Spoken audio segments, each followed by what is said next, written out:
Cibra, bienvenidos a la segunda sesión del Seminario Junior de Matemáticas del semestre.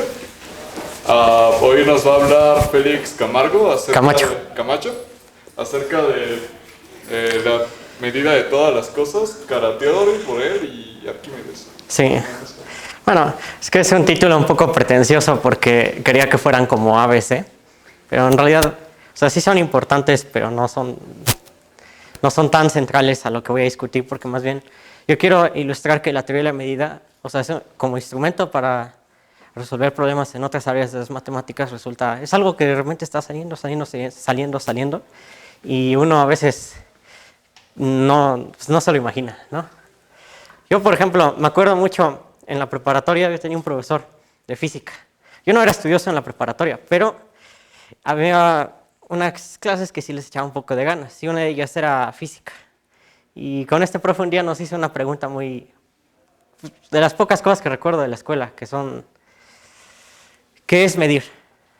Y uno dice, medir, inventa ahí un rollo, una pregunta de clase. Y ya que nos dejó ahí de brayar un rato, pues nos da la respuesta, ¿no? Obviamente. Medir es comparar. Entonces, la cosa es que cuando nosotros medimos algo, nosotros sabemos compararlo con algo que sabemos qué tan grande es. Digo, es una idea un poco circular, pero ya desde los elementos de Euclides está dada. Es un problema no trivial decir qué es medir. Entonces, yo voy a pegarme a la noción que permea a lo largo de la teoría de la medida, tanto desde la antigüedad hasta la edad contemporánea, de que medir es comparar. Medir es que podamos decir qué tan grande es una cosa respecto a otra.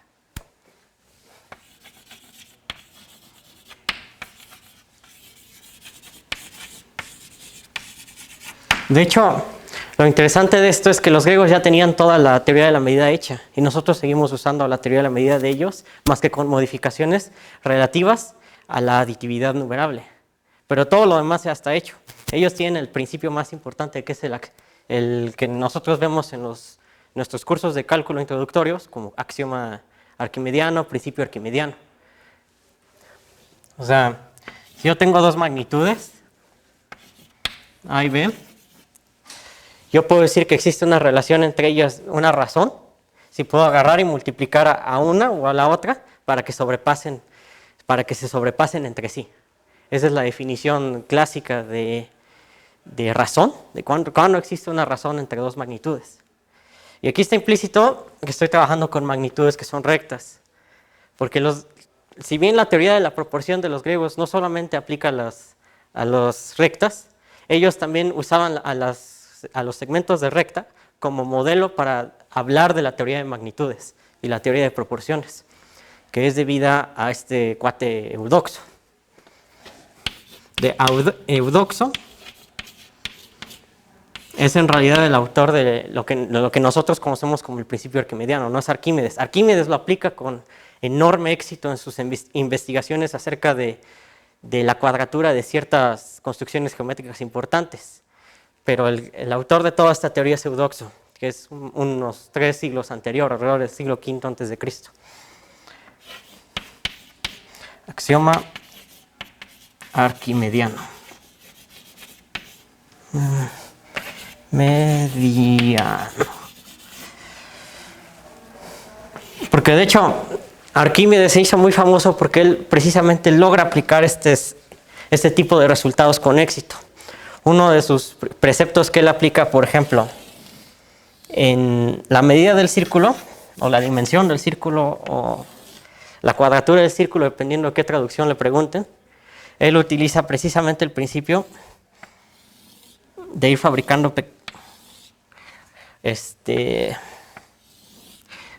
polígonos que están inscritos en una circunferencia, y se basa en que la aplicación que él da del principio arquimediano o axioma de Eudoxo o principio de Eudoxo es que yo siempre puedo inscribir cualquier construcción geométrica entre dos construcciones geométricas que yo sé cuánto miden, y puedo ir tomando aproximaciones y que la diferencia entre ellas sea tan pequeña como yo quiero.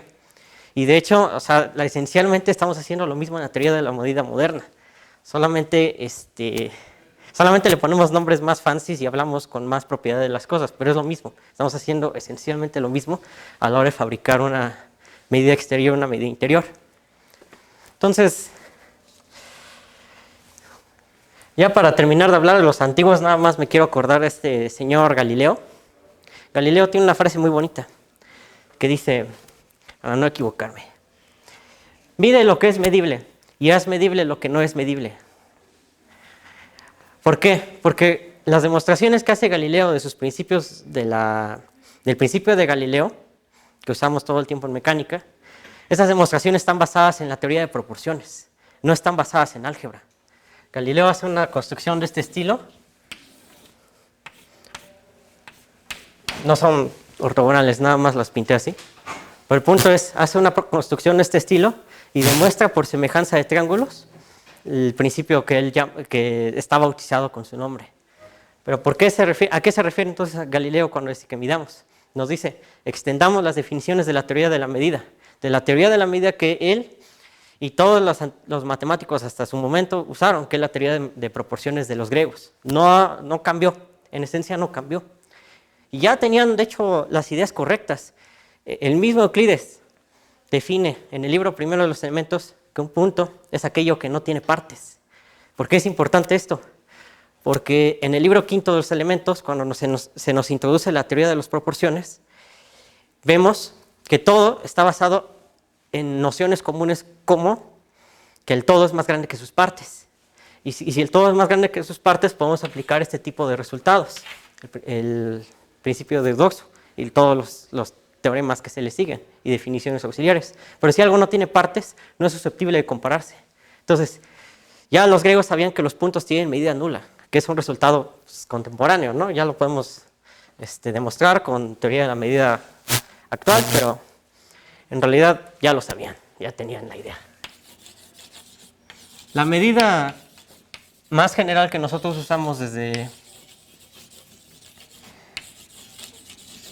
principios del siglo pasado es la medida de Lebesgue, que es debida a una serie de matemáticos, principalmente, por una razón muchos son italianos, que trabajaron sobre el problema de generar una función de medida que cumpliera las características necesarias para el análisis matemático moderno.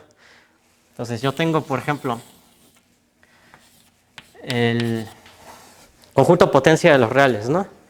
Y aquí tengo, por ejemplo, aquí está R en particular. Aquí está el intervalo 0, 1. Y aquí está, por ejemplo, un conjunto A. Y yo quiero mandar esa cosa en una función que me diga qué tan grande es A. Y quiero que esa función valga, por lo menos para la mayor cantidad posible de subconjuntos de los reales. Aquí es un problema interesante porque dependiendo si creemos o no en el axioma de elección, ya sabemos medir todo conjunto de los reales o no.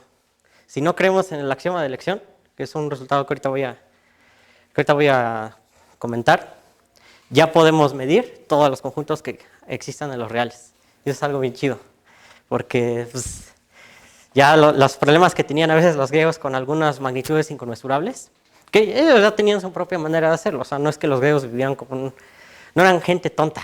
O sea, ellos, todo el libro décimo de los elementos se trata de cómo fabricar razones que son inconmensurables entre sí. O sea, no es ningún misterio. Ellos ya lo entendían. Solo que nosotros ya tenemos todas esas ideas en un lenguaje moderno, un lenguaje, pues, fácil de hacer cuentas. ¿Y a qué me refería hace rato con que estamos haciendo exactamente lo mismo que hacían los geómetras griegos? Cuando yo defino la medida de un conjunto, defino dos medidas, que en el caso de los conjuntos que son Lebesgue medibles coinciden. O sea, yo tengo mi conjunto A, es esta cosa, y por adentro yo lo aproximo con un compacto, con una sucesión de compactos. Me tomo el supremo de la intersección de todas las medidas de todos los compactos que aproximan. Entonces eso yo lo llamo la medida interior.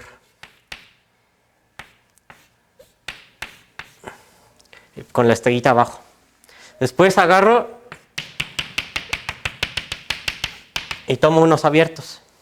Estos abiertos igual, me tomo la intersección de todos, saco la medida, no tomo la unión, saco el ínfimo de la medida de esas uniones y eso le llamo la medida exterior de A. Y en el caso de los conjuntos Lebesgue medibles, esta cosa coincide. O sea, solo es un asunto constructivo. En realidad, todos estos son resultados usuales que encuentran en cualquier libro de análisis donde se hable de medida. O sea, pero lo interesante es notar que estamos haciendo efectivamente un proceso aproximativo. Porque una de las equivalencias, todas las equivalencias que tiene la mesurabilidad de un conjunto bajo medida de Lebesgue, es que estas medidas coinciden. Y si yo relajo ciertas condiciones, las puedo aproximar tanto como yo quiera. O sea, yo puedo dar un epsilon y decir que la diferencia, ya sea de la medida exterior con un conjunto o la medida interior con ese conjunto, sean tan pequeñas como yo quiero. Entonces, es muy fuerte, es un resultado muy fuerte, muy chido. Hay una cosa que se llama el criterio de Karateodori, que nos dice cuando un conjunto de los reales es Lebesgue medible. Entonces yo tengo aquí a ilustrarlo con un dibujito. Yo aquí tengo mis subconjuntos de los reales, ¿no? Tomo un conjunto E. Y ese conjunto yo le voy a aplicar la siguiente prueba. Relativa a la medida exterior.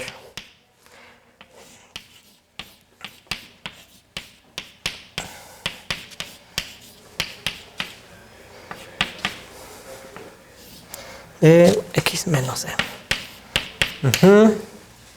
Entonces, la pregunta es, yo tomo este conjunto y lo hago interactuar con cualquier subconjunto de R.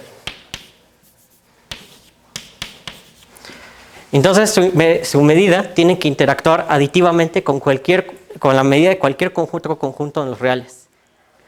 Y si sí pasa, pues decimos que es Lebesgue medible. Si no pasa, entonces no es Lebesgue medible. Y ahí es donde este es el conjunto donde sí, y este es el conjunto donde no. Entonces, porque la idea es que podemos partir cualquier conjunto de los reales en un chisme así. Este es X, este es C, X intersección E, X menos E, menos C. Porque la idea de esto es que los dos conjuntos interactúan aditivamente entre sí. O sea que cuando nosotros los partimos usando un subconjunto arbitrario no pasan cosas raras, sus medidas siempre coinciden. Entonces la pregunta que uno se debe hacer es, ¿todos los conjuntos de los reales caben aquí? Yo me atrevería a decir que, pues, la verdad, todos los que son interesantes. ¿Por qué? Porque hay un montón de conjuntos que yo puedo fabricar que no son Lebesgue medibles, pero la manera de fabricarlos no es muy interesante. La manera de fabricar un conjunto que no es Lebesgue medible es la siguiente. Yo tomo este intervalo menos 1, 1, ¿no? Entonces lo que hago es lo parto en una, y aquí está el primer problema de por qué son enojosos este tipo de ejemplos. Lo parto en una colección no numerable de conjuntos numerables. Ahí está el primer problema, ¿no? Tenemos que dar una construcción de todo esto que he partido en una colección no numerable de numerables. Luego el segundo problema es usar el axioma de elección para tomar un punto de cada uno de la colección de no numerables y así, elegimos uno. Y al final, porque la idea es que este conjunto de puntos que yo tomo de los conjuntos de la colección no numerable de conjuntos numerables es el que va a resultar no Lebesgue medible. Porque va a resultar que una de las propiedades de la medida de Lebesgue es que es traslación invariante. Si yo tomo un conjunto aquí y lo traslado, su medida no cambia. Pero con esta construcción lo que va a suceder es que yo voy a tomar esto. Después le pego los trasladados, pegándoles una traslación, módulo, una enumeración del intervalo menos 2, 2. Entonces van a quedar como todos recorridos. Pero entonces me va a quedar que la medida de los trasladados es no negativa y cero al mismo tiempo. Entonces no son Lebesgue medibles. Pero es muy enojoso. O sea, el primer ejemplo de este estilo son debidos a Vitali. Sí, porque van a quedar aquí como en el menos 2,2 en una numeración racional. Van a quedar todos trasladados y van a dar una medida que no es consistente, una medida exterior. Entonces no son Lebesgue medibles, pero dependen del axioma de elección. Entonces, si creen en el axioma de elección, pues ahí tienen los conjuntos no Lebesgue medibles. Si no creen en el axioma de elección, pues no importa. Y es interesante, no, es interesante porque, por ejemplo, estaba leyendo un paper acerca de la formalización de la mecánica cuántica en términos de alguna teoría de probabilidad. Y una de las cosas que ellos se discutían era el hecho de que los conjuntos que no son Lebesgue medibles, como la manera de fabricarlos no es constructiva, o sea, no hay manera de hacerlo porque dependen del axioma de elección, de una elección, de una infinidad no numerable de elecciones a partir de conjuntos no numerables. Entonces, son conjuntos que para una formalización de la mecánica cuántica no importan, porque no significan nada. O sea, es como Banach-Tarski, ¿no? Que podemos armar y desarmar la esfera en 4 cachitos, y luego armamos esos 4 cachitos y quedan 2 esferas grandes, y así, o esferas gigantescas. O sea, al final de cuentas no importa tanto, porque dependen de un truco que solo tiene validez en términos de fe, pero no hay una manera explícita de hacerlo matemáticamente. Entonces, no importan tanto a final de cuentas. Entonces, pero bueno, entonces esta es la teoría de la medida que nosotros usamos. La teoría de Lebesgue, y Vitali, y Beppolievi, y todos esos italianos simpáticos. Pero aquí lo chingón es esto. ¿Por qué no necesitamos un rollo de este estilo? Primero, porque de ahí parten todas las teorías fuertes de probabilidad. O sea, todas las teorías fuertes de probabilidad parten de que hay una manera de asociar, y es una relación 1 a 1 que está demostrada, entre medidas de probabilidad en los reales y funciones de distribución que podemos usar. Y es un resultado muy bueno, porque nos da una cantidad extraordinaria de distribuciones que podemos usar. Otra cosa interesante es la siguiente, que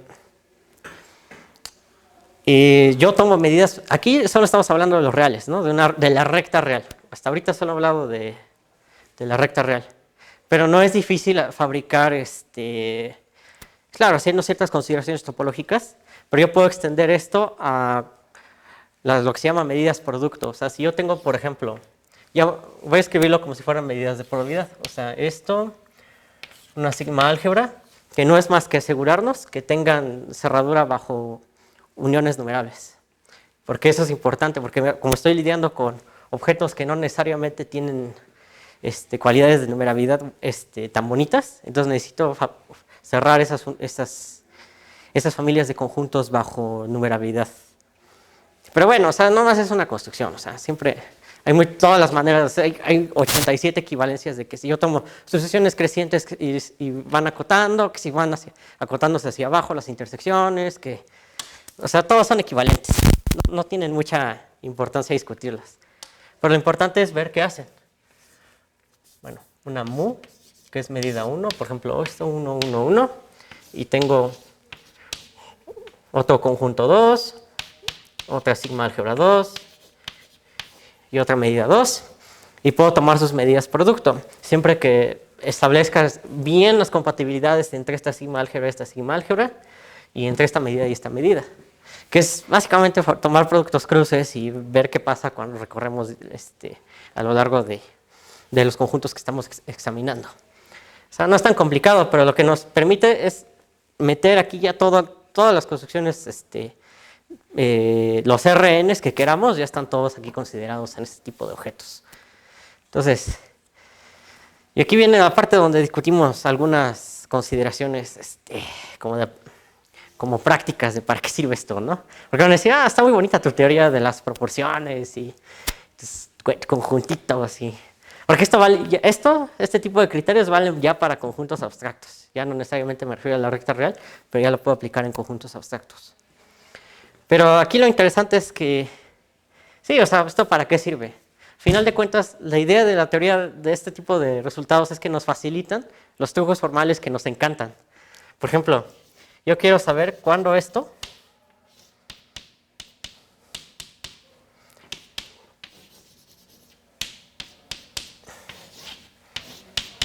¿cuándo se vale hacer esto? ¿No? ¿Cuándo se vale sacar y meter límites de una integral? Y esos son los resultados importantes que nos dicen la teoría de la medida de Lebesgue. Nos dice, si tienes estas porquerías acotadas y, las puedes aproximar siempre con una sucesión monótona de funciones medibles, bueno, de entrada las puedo descomponer, ¿no? Porque yo puedo decir que f es igual a f más menos f menos, ¿no? O sea, siempre puedo descomponer una función en su parte positiva y en su parte negativa. Y la teoría, o sea, básicamente la manera de construir estos resultados en los cursos de medida es que, demostramos que podemos hacer valer este tipo de trucos para funciones no negativas.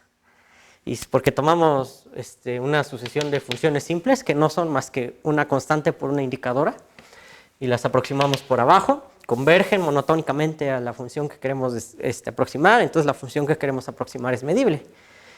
Y ya, como ya tratamos el caso positivo, decimos, pues nada más descompones siempre tu función en parte positiva, en parte negativa y ya la armaste. Y ya, ahí tienes todas las funciones medibles que quieras. Y ya, o sea, tenemos, por ejemplo, este resultado, cuando estas cosas están dominadas, es el teorema de la convergencia dominada. Hay otro que es el del Fatou, que se refiere a los límites inferiores, que también nos da una cota muy fuerte para el comportamiento de estas integrales. Nos dice que el lim_inf, a ver, siempre se me olvida el orden correcto de estas cosas, entonces para no decir mentiras.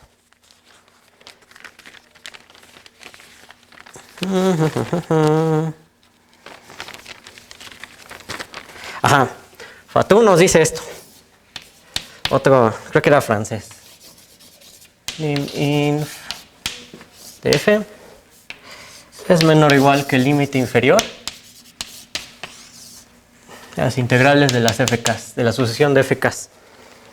Ya, o sea, esta cota es muy fuerte porque en la teoría de los procesos estocásticos usamos todo el tiempo este tipo de trucos para acotar el comportamiento de las sucesiones de procesos de variables aleatorias, o sea, un proceso estocástico. Entonces, este tipo de trucos son un paro ahí muy bueno para resolver problemas. Las integrales sobre E. Todo esto sobre E. Y hay un montón de resultados bien útiles acerca de las funciones medibles. Por ejemplo, las funciones medibles tienen una característica bonita. Son casi continuas. Si convergen casi uniformemente. Y cuando digo casi, a lo que me refiero es la siguiente noción. Casi todas partes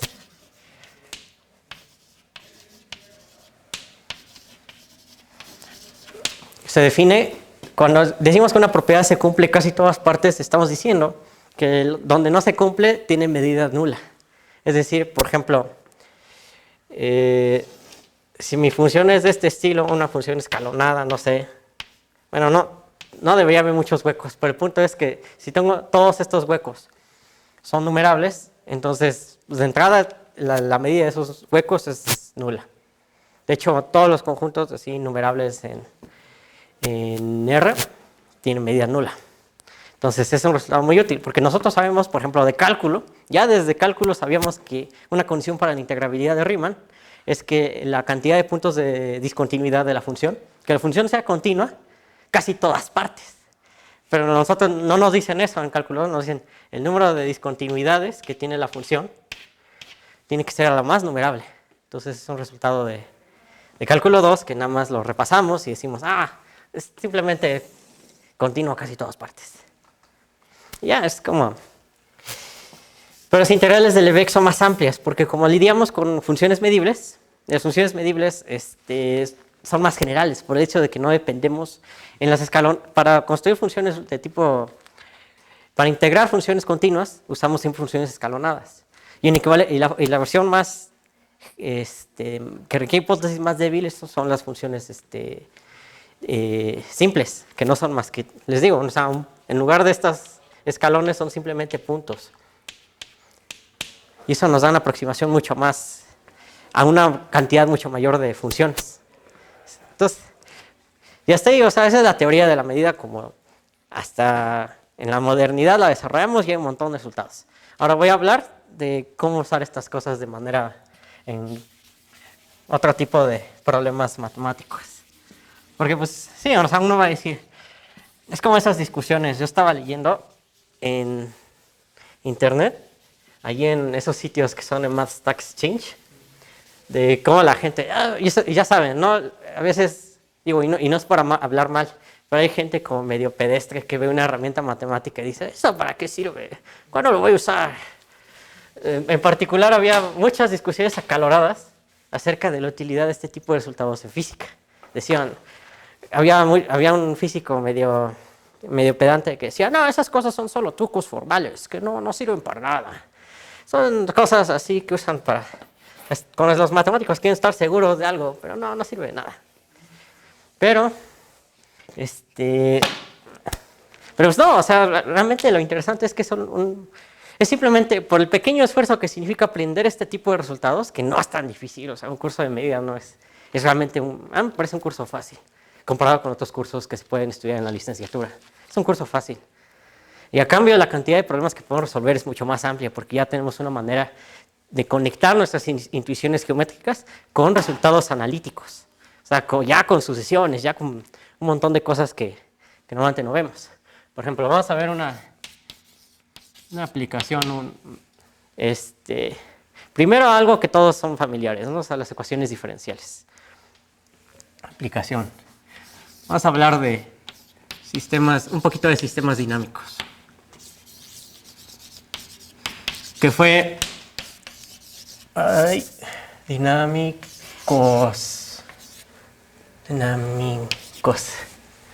Sí, y sistemas dinámicos. O sea, lo interesante de este asunto es esto.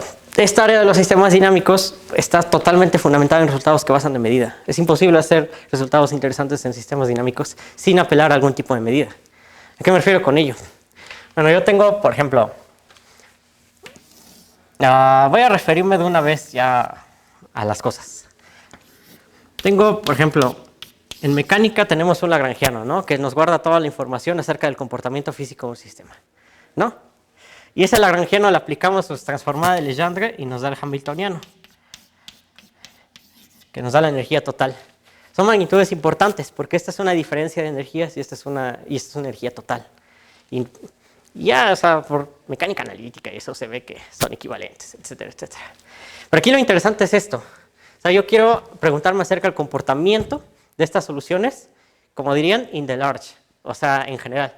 Porque en la teoría de las ecuaciones diferenciales, como la aprendemos en la facultad, lidia con el comportamiento local de estas soluciones. O sea, yo tengo, por ejemplo, aquí esta variedad, que es donde estoy pensando que se mueven mis soluciones, M2N, porque es un sistema dinámico hamiltoniano. Entonces yo voy a pensar que aquí está, por ejemplo, bueno, de entrada voy a preguntarme si esas transformaciones forman, si las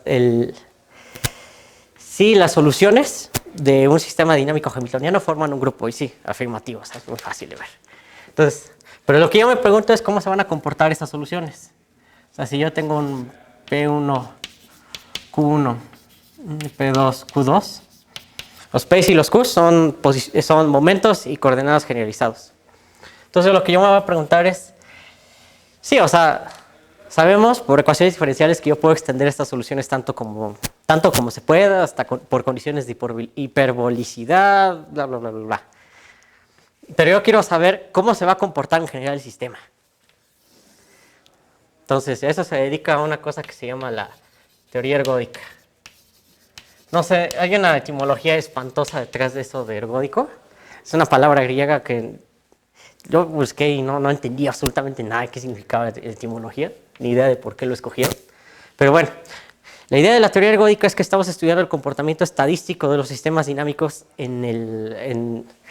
para tiempos arbitrarios. O sea, yo quiero saber qué va a pasar con este tipo de soluciones cuando yo me agarre un tiempo largo. Cuando diga, ¿qué va a pasar en general con el sistema, ¿no? Y hay un montón de resultados interesantes.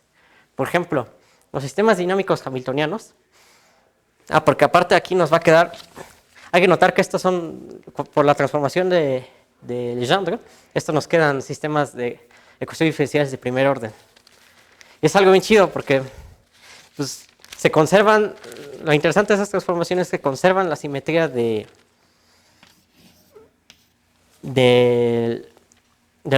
los potenciales y de las energías cinéticas, porque casi siempre estamos hablando de cuádricas, entonces estamos moviéndolo a un lugar donde las cuádricas se ven más bonitas. Entonces,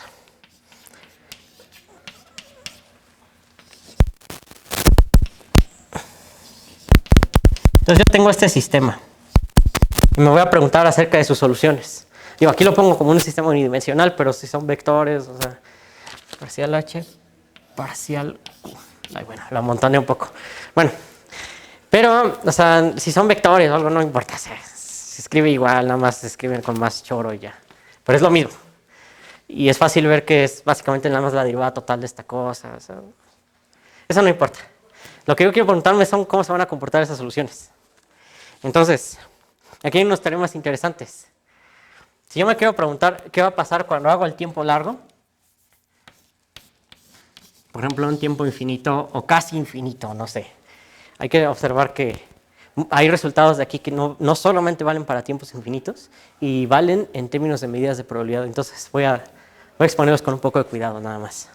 Entonces, primero por el teorema de Liouville, de Joseph Liouville, nos dice, te tomas la medida natural inducida por los paralelepípedos asociados al flujo en este espacio, en el espacio donde viven tus soluciones, el espacio fase.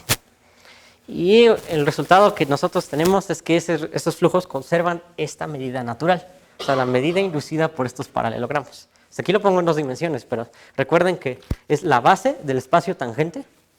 Yo tomo ahí un montón de vectores base y veo cómo se van evolucionando esos paralelepípedos conforme se mueve el flujo.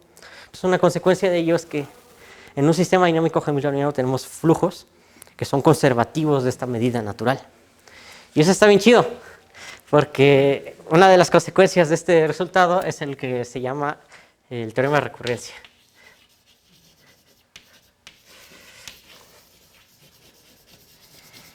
Que es debido a Henri Poincaré. Ese teorema nos dice, si yo empiezo aquí, este es donde yo empiezo mi trayectoria de una solución particular de este sistema. Y digo, ¿qué pasa cuando la solución se va así? Y aquí viene el resultado interesante. Para un tiempo finito, resulta, en un sistema dinámico hamiltoniano, eso es importante, que estas soluciones van a volver a pasar por una vecindad arbitraria de esta cosa el número de veces que yo quiera.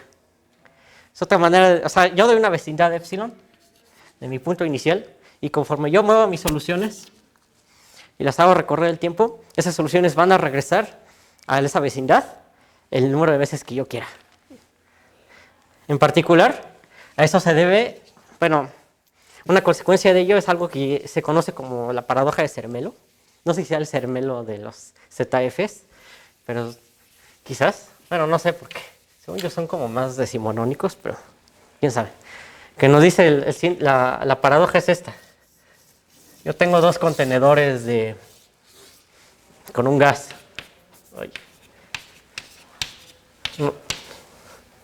Bueno, primero empiezan así, ¿no? Todo el gas está en uno de los contenedores. Entonces, los gases y los gases ideales son un sistema dinámico hamiltoniano. Son, de hecho, que los podemos ver de varias maneras. Son el paso, la ley de gases ideales es la consecuencia del paso al límite de una distribución binomial, que nos va a dar una distribución de tipo Poisson, que es la que nos dice la distribución de un gas, pero también lo vemos, pero en esencia están regidos por interacciones mecánicas. O sea, son un montón de particulitas que están todas regidas por interacciones mecánicas entre sí. Entonces, una consecuencia de este teorema es que si yo, digamos, abro el receptáculo, todas las particulitas se van para acá, ¿no? Como lo indica el sentido común. Si llenan el otro recipiente. Pero entonces, ¿qué pasa? Por el tema de recurrencia de Poincaré nos dice, todas esas particulitas eventualmente van a regresar a un tiempo, a una vecindad de donde empezaron. Y como todos lo van a estar haciendo una cantidad ilimitada de veces, va a pasar eventualmente que todas las particulitas regresan al primer recipiente. Es por puras interacciones mecánicas entre ellas. Y el segundo recipiente se queda vacío. Entonces, es un resultado paradójico porque nos dicen, no, pues ¿cómo? O sea, ¿cómo sucede eso? Pero nos han tratado de dar varias respuestas a este asunto. Y la respuesta más, como que enchufa con esta idea de cómo funcionan las cosas es que el tiempo necesario para que esto suceda, o sea, hay que notar que estos retornos ocurren en un tiempo finito. Entonces, el tiempo necesario para que esto ocurra, si bien es finito, es muy largo y no lo vamos a ver nunca. O sea, puede que sea un tiempo para un sistema con cientos de millones de átomos interactuando entre ellos, pues sí pueden ser billones de años, ¿no? Entonces, obviamente, pues no lo vamos a ver nunca. Esa es la manera en que los mecanicistas han tratado de estudiar este asunto. Está interesante, ¿no? Está como dañoso. Uno no lo imagina que ese tipo de cosas puedan suceder. Entonces, por aquí estoy hablando, en mecánica clásica, hasta ahorita me he estado refiriendo a este tipo de medidas. La medida natural de los espacios tangentes y cotangentes del espacio base. Pero, por ejemplo, cuando pasamos a problemas un poco más matemáticos, por ejemplo, yo me pregunto acerca de los automorfismos del círculo. Es decir, yo agarro un punto en el círculo y lo recorro un ángulo. Y hay un teoremita que es una de las bases de la teoría CAM. Bueno, es una aplicación muy mundana de la teoría CAM, que nos dice que si este ángulo es bueno, el sentido común lo dice también, pero si este ángulo es inconmensurable con pi, entonces estos automorfismos van a ser densos en la circunferencia.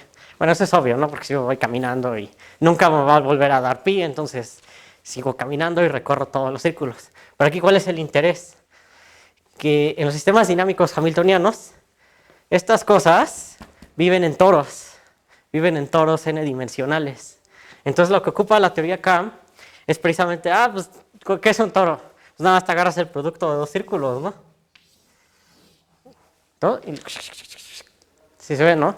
Entonces, lo que estamos estudiando esencialmente son las propiedades, es una manera rebuscada de estudiar las propiedades dinámicas de un sistema hamiltoniano, si lo vemos como productos de automorfismos en el círculo.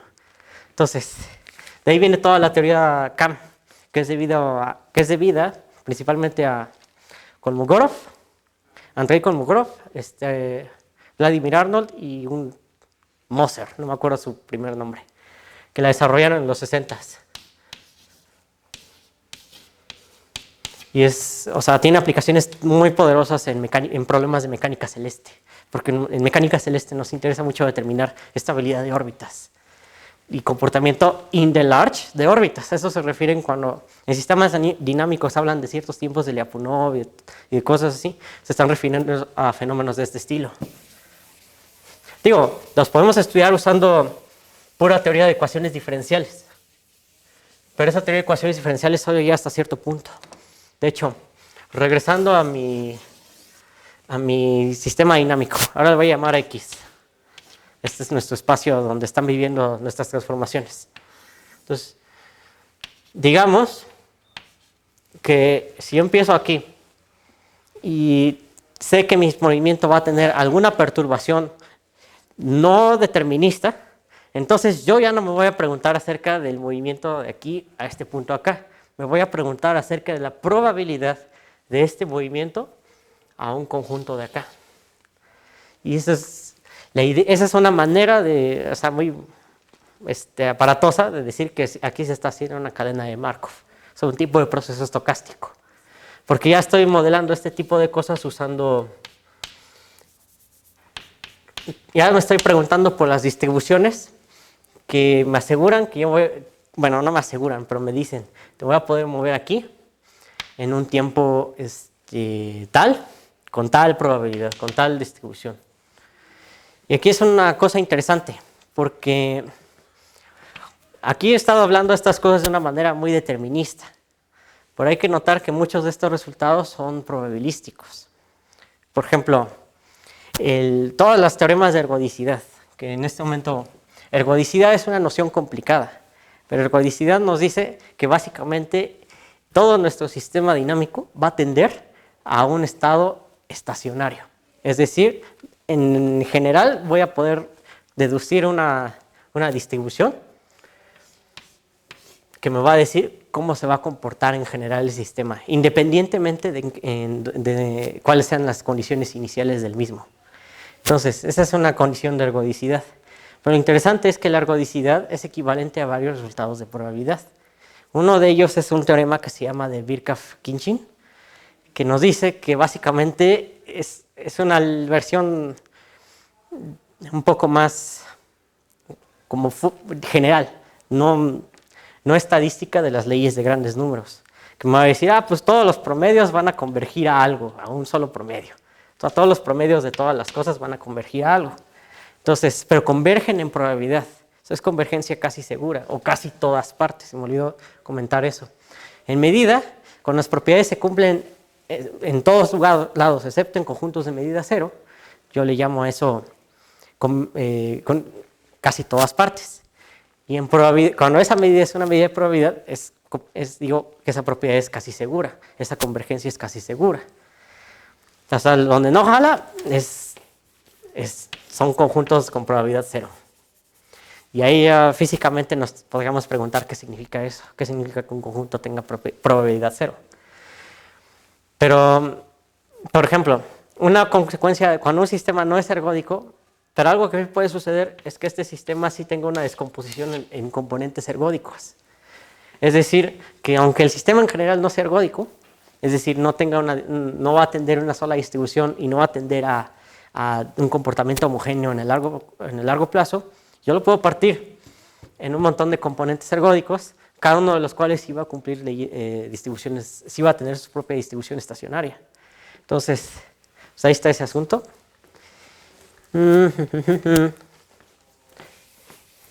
Y hasta aquí he estado hablando un poco de física.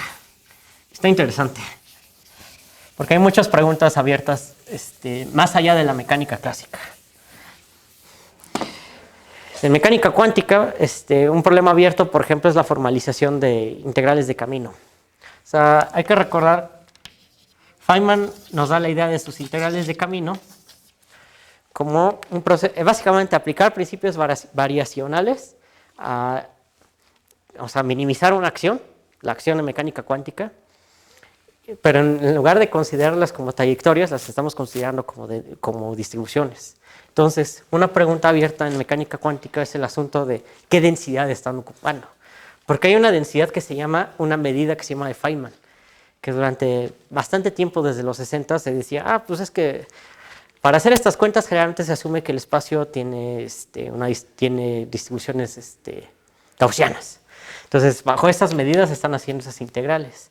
Pero resulta que hay problemas en mecánica cuántica donde hemos resuelto este tipo de integrales sobre densidades que no son gaussianas. Entonces, a veces nos preguntamos, pues, ¿qué clase de medida estamos usando en general en mecánica cuántica?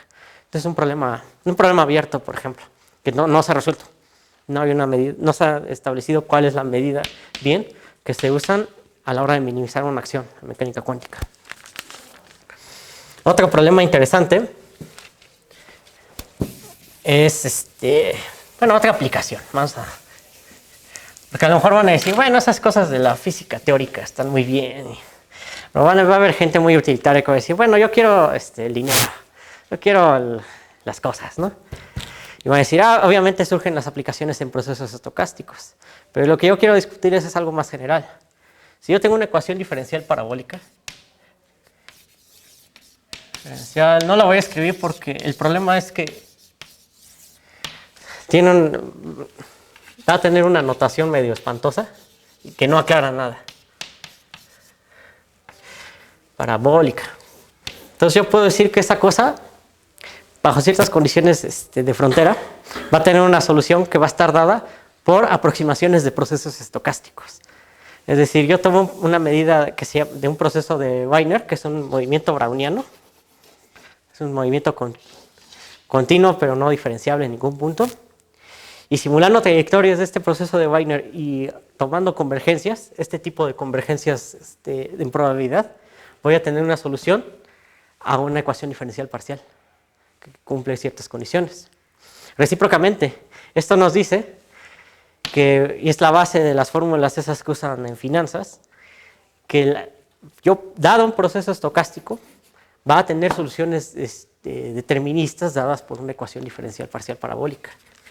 Y esas cosas se les llaman, o sea, los formulazos que se desarrollaron para ese tipo de problemas se les llaman fórmulas de Feynman-Kac.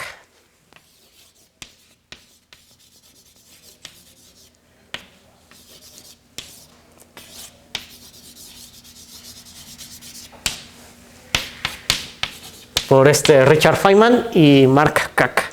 Mark Kac, un probabilista húngaro bastante importante en procesos estocásticos. Entonces nos van a decir, estas cosas pasan. Yo puedo resolver una ecuación diferencial aproximando las contradictorias de un movimiento browniano. Y yo puedo resolver un movimiento browniano resolviendo una ecuación diferencial parcial.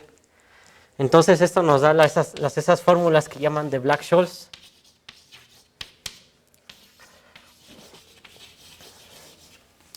Que son un montón de ecuaciones, es una ecuación diferencial parcial que tiene soluciones deterministas que nos dicen cómo evaluar un instrumento financiero en un tiempo infinitesimal para un precio justo, es decir, cuál es el precio real de un instrumento financiero en una medida que se llama riesgo neutral. Es decir, independientemente de qué pase con ese instrumento financiero en un tiempo infinitesimalmente futuro, el precio que tiene es el precio justo. Entonces, esa es como una aplicación importante de la teoría financiera. Pero aquí pasa algo interesante. En las finanzas, durante muchos años, y esto ya lo digo para concluir, durante muchos años asumió que los procesos, el mejor modelo para resolver procesos financieros son procesos con segundo momento finito. Es decir, yo pienso en mi proceso estocástico que vive en un L2. Los espacios, los LPs, bueno, ya saben, no son espacios que tienen medida de Lebesgue y dependiendo del numerito la medida de la P norma es finita. O sea, en este caso estoy diciendo que la 2 norma es finita para este tipo de cosas. Y este tipo de cosas son importantes porque una aplicación financiera que se usa muchas veces para resolver problemas de aproximación de cuánto vale un instrumento financiero. Cuando estas fórmulas son muy enojosas, a veces usamos, o recíprocamente, usamos martingalas, usamos una serie de... Las martingalas, por ejemplo, son muy interesantes, porque las martingalas son cosas que viven aquí en L2, tienen segundo momento finito, convergen en probabilidad a una cosa, si una martingala es acotada, converge, y la cosa a la que converge también vive en L2. Entonces, tenemos básicamente un montón de cosas ahí que resolvemos numéricamente sin tantas dificultades. Pero el problema es ya desde los 60s, este señor Mandelbrot fue el primero en observar porque el rollo es que en todos los libros de finanzas van a encontrar una advertencia. Bueno, un buen libro de finanzas les va a advertir. Esto no es cierto. Bueno, no es cierto que los procesos financieros sean L2 o que podamos aproximarlos usando un movimiento browniano. Son suposiciones que son para facilitar el modelo, pero no son ciertas. Uno de los primeros que lo observó fue Mandelbrot. Mandelbrot dijo, es falso, los procesos financieros no son L2, son de hecho más débiles, son cosas que viven L1, o a veces ni siquiera tienen momentos finitos acotados. Entonces, la pregunta es, si no son L2,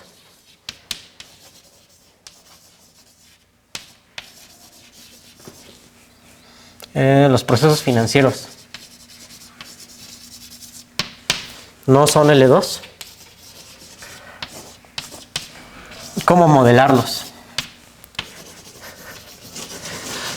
Una cosa hay un comunicador importante en finanzas, Nassim Taleb, que decía que uno de los problemas que hubo detrás del crash financiero de hace ya una década, hace 10 años que tronó el mercado. Fue que muchos financieros tienen una tendencia un poco pedestre a hacer el formulazo. Black-Scholes, vas. Vas. Y así, ¿no? Es como... Porque como la mayoría de los quants ya no se ocupan en teoría, o sea, se asume que estas cosas ya están dadas y nada más mantienen algoritmos de software para estar calculando esto. Porque como estos resultados son infinitesimales, los tengo que estar calculando continuamente, todo el tiempo. Entonces, esa es realmente la mayor parte del trabajo que hace un quant, está fabricando esos algoritmos. Pero si la teoría detrás de los algoritmos está mal, pues todo está mal. O sea, estoy trabajando con aproximaciones que no son del todo buenas.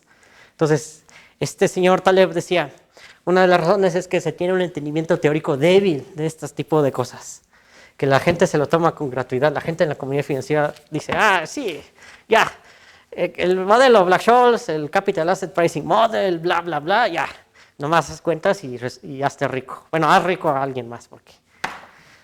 Sí, o sea, no es como que vaya uno ahí con tu dinero a competir en la bolsa, ¿no? Obviamente vas a trabajar para alguien.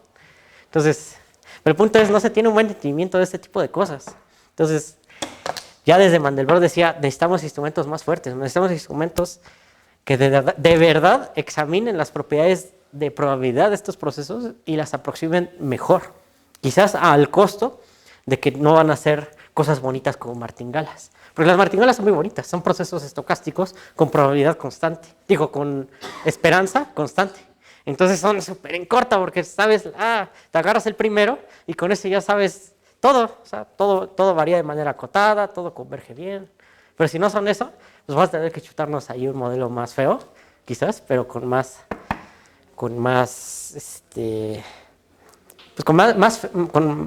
fehaciente de la realidad, ¿no?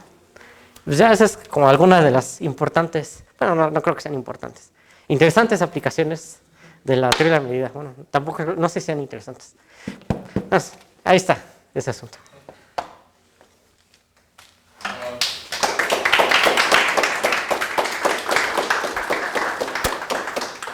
¿Tiene alguna pregunta? Güero. Bueno, no sé si en esto último nada más, Ajá. creo que no es parte medular de la plática, pero bueno, ya que lo mencionaste, si te refieres a este crash que ocurrió en el 2009, ¿es eso? Sí, yo no estoy diciendo que esto sea la causa. Sí, no. Pero, porque sabemos que económicamente la causa fueron procesos de burbujas inflacionarias mucho más largos y macroeconómicos. Pero lo que pasó es que los financieros no supieron qué hacer. No supieron qué hacer ante un ambiente donde había alta variabilidad. Porque estas cosas tienen variaciones acotadas. Entonces, de repente había un mercado de alta variabilidad y no sabían qué hacer. Sus cuentas siempre estaban mal. Entonces, esa es la observación. Sí. Y quería ver si de esto puedes compartirnos alguna referencia para ver este comentario que dices de este autor que no me aburrí. Ahorita lo escribo. Nassim Taleb. Tiene unos artículos ahí interesantes. Él trabaja también en finanzas. Tiene un libro muy bonito que se llama... ¿Cómo se llama, Juan? El Cisne Negro. Donde habla precisamente de donde populariza nociones de analizar críticamente la realidad, entre otras cosas, usando criterios a veces probabilísticos. Porque pues, la intuición que uno tiene acerca de los fenómenos es muy mala siempre. Pero sí es Nassim Taleb. Sí se escribe así, ¿verdad? Taleb. Bueno, seguro sale en Google. Pero sí tiene unos artículos muy buenos donde critica este asunto de las cosas que dan por gratuitas los financieros.